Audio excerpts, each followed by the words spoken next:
Andhra, Telangana and NRI Christian matches కోసం Rebecca matrimony మీ perfect match కోసం ఇప్పుడే కాల్ చేయండి. నమస్తే, వెల్కమ్ టు వి మీడియా. నేను మీ సాయి. ఏపీలో కాపు సామాజిక వర్గం కేంద్రంగా కొత్త సమీకరణలు తెర మీదకు వస్తున్నాయి. కొద్ది రోజుల క్రితం వైసీపీ కాపు నేతలు సమావేశం నిర్వహించారు.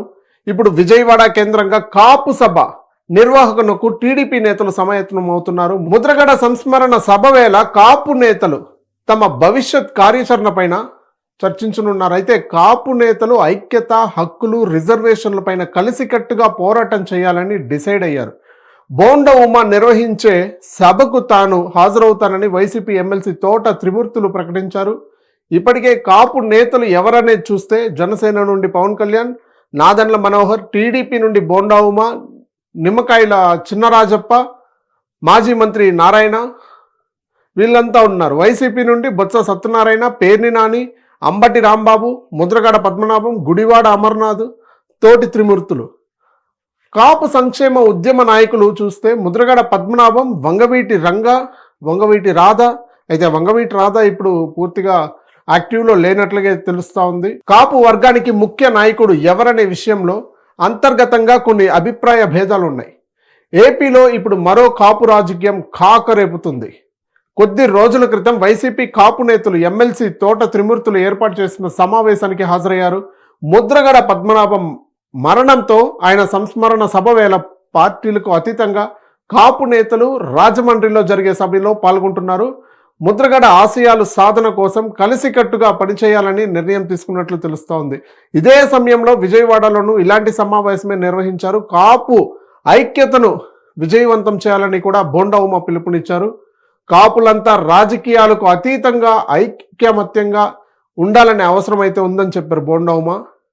సో అయితే ముద్రగడ పద్మనాభం భారీ విగ్రహాన్ని ఏర్పాటు చేస్తానని ప్రకటించారు. ఆయన భారీ బహిరంగ సభ నిర్వహించాలని కాపు సంఘాల నాయకులందరూ కూడా నిర్ధారించుకున్నారు. కాపులంతా రాజకీయాలకు అతీతంగా ఐక్యంగా నిలవాల్సిన అవసరం ఉందని ఎమ్మెల్యే బోండా ఉమా పేర్కొన్నారు.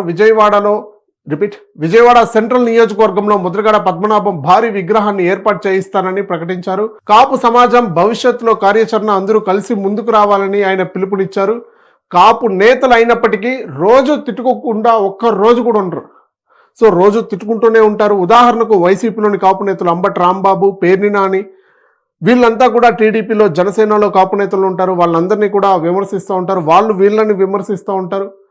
ముద్రగడ పద్మనాభం వైఖరిని కొందరు సమర్థిస్తే ఆయన వైసీపీకి మద్దతు ఇవ్వడం పట్ల కొంతమంది కాపు నేతలు, యువత అసంతృప్తి వ్యక్తం చేశారు. అప్పుడు కాపు నాయకులు కాపులందరూ ఐక్యంగా ఉండాలని బహిరంగంగా చెప్పినట్లప్పటికీ ఎన్నికల సమయానికి వారి స్వతంత్ర రాజకీయ ప్రయోజనాలే వారికి ముఖ్యమవుతాయి.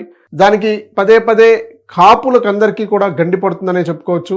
అందరూ కలిసి మీటింగ్ ఏర్పాటు చేయాలని అనుకున్నారని, కాపు రిజర్వేషన్ల కోసం పోరాడి అన్ని పార్టీలు మద్దతు కోరుతామని కూడా స్పష్టం చేశారు. రిజర్వేషన్లు అనేవి ఒక పార్టీ వ్యక్తితో అయ్యే పని కాదు. ఇప్పుడు బోండా ఉమా ఇచ్చిన పిలుపుకి వైసీపీ నుంచి కాపు నేతలు వస్తారా రారా అంటే వంగవీటి రంగా కూడా కాపు నేతే. సో ఆయన వస్తారా రారా ఇప్పుడైతే పూర్తిగా యాక్టివ్లో లేదు. సో ఆయన పనులు కూడా ఇప్పుడు పూర్తిగా నిలిచిపోయినట్లుగా తెలుస్తూ ఉంది. ఆయన వస్తారా రారా చాలా మంది ఆసక్తిగా ఎదురు చూస్తూ ఉన్నారు. కాపులంతా ఒక దగ్గర చేరి ఐక్యంగా వాళ్ళందరూ అనుకున్న సాధ్యాన్ని నిలుపుకోవాలని చెప్పి బోండా ఉమా పిలుపునిచ్చారు. చూద్దాం ఏం జరగబోతుంది అనేది మాత్రం వేచి చూడాల్సిన పరిస్థితి కనపడుతోంది.